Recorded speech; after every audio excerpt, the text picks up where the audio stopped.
In today's video, I'm going to be talking about another episode from The Lion Guard, and this episode is called Never Roar Again.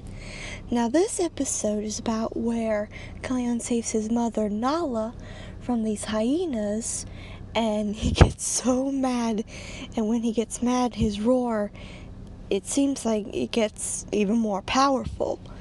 So, he roars at the hyenas, sending them away, and the roar ends up coming back towards him, Nala, and his guard.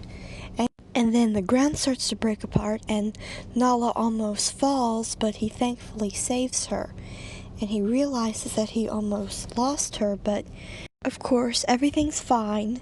That is, except for Ono's feathers, because Kion's roar caused all of Ono's feathers on top of his head to blow completely off, and Ono is completely bald. And they're like, okay, maybe we shouldn't say anything.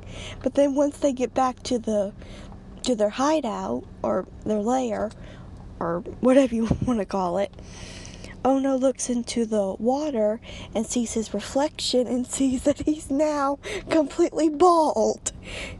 And it's actually funny because one of Kion's friends tells him that his head looks like a hippo bottom. I mean that it's smooth like a hippo's bottom. But then Kion's best friend Bunga says that it looks like a hippo's rear.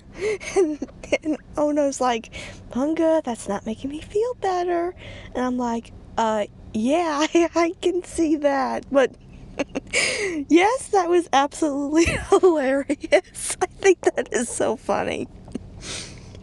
I think that is so funny that Bunga said that his head looked like a hippo's rear. And he didn't mean anything bad by it, but another part of me is like, Bunga, please. That is so not something you tell somebody. That is horrible. Even if it does look like that, you don't say that. I'm like, okay, that's yeah, that was it's one of those things that was funny but kind of rude at the same time. But again, Bunga did not mean anything by that.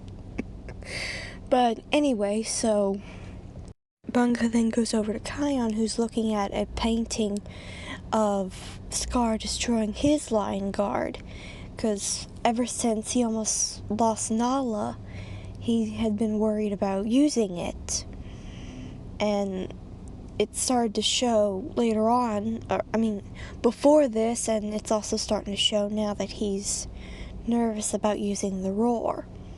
And then Zazu comes in, saying that apparently he did Ono's job for him by announcing that there was trouble, which, I get that that's Ono's job, but yet Zazu has a similar job. He too is supposed to go around the Pride Lands, look around, and tell Simba every single thing that happens, every single thing that he sees.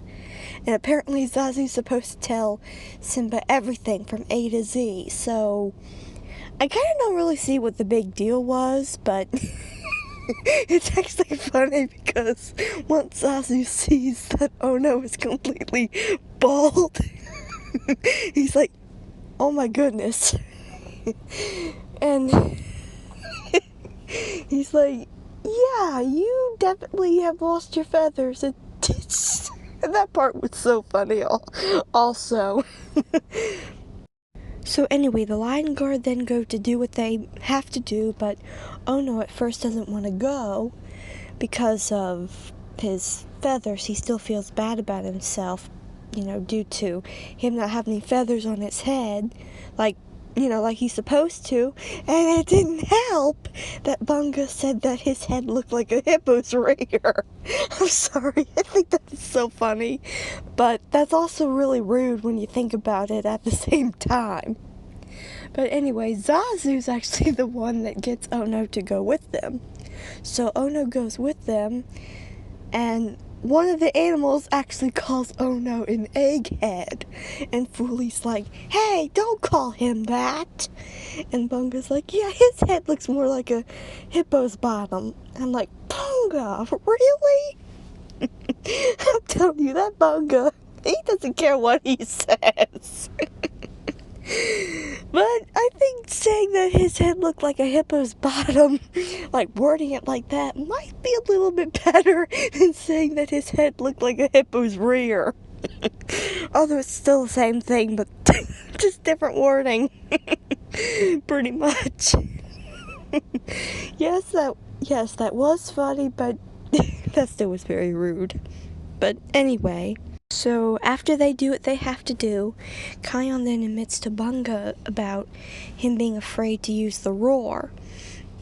And then later on he talks to Mufasa, because Mufasa, just like he appeared to Simba, sometimes appears to Kion in the show. And Kion talks to Mufasa about this, and he says that he doesn't want to be like Scar. You know, he was so mad and he doesn't want to be like Scar and hurt anyone. And Mufasa's like, why were you mad to begin with? And he's like, because my mom was in danger. But yet, I don't want to be like Scar. And then he reminds Kion how Scar cared for no one. And that Kion was mad because someone he loved was in danger. And he was trying to protect them. Or, in this case, her, his mother. And then Mufasa suggests that he goes to talk to Nala. So he does. And he asks her to forgive him. And she's like, what?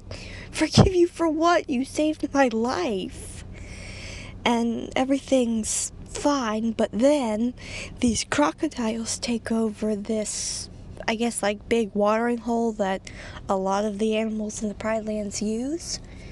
And they're keeping it all to themselves. And then the Lion Guard shows up, and the crocodiles, or at least one of them, I think it was actually a couple of them, actually grab Nala, and now they have her in the water.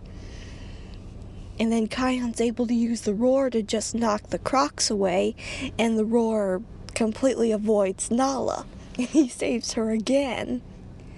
And then Ono's feathers start to grow back, and it's actually interesting because the other birds of Ono's species also have a similar look to his, which was pretty interesting. And yeah, this is a good episode. I still can't get over Bunga saying that Ono's head looked like a hippo's rear. That was funny, but that also was really rude. That was really rude. But obviously Ono's feathers did obviously grow back, so that's good. But I do hope that Bunga never says that someone else's head looks like a hippo's rear. That is, you know, if they don't have any feathers on it, like what happened with Ono and that kind of thing. Oh boy. But anyway, so yeah, this is a good episode, and I've actually reviewed a couple other episodes from the Lion Guard, and if you haven't seen those, go check those out. And I hope to do a few more, so stay tuned for those, and see you soon. Bye.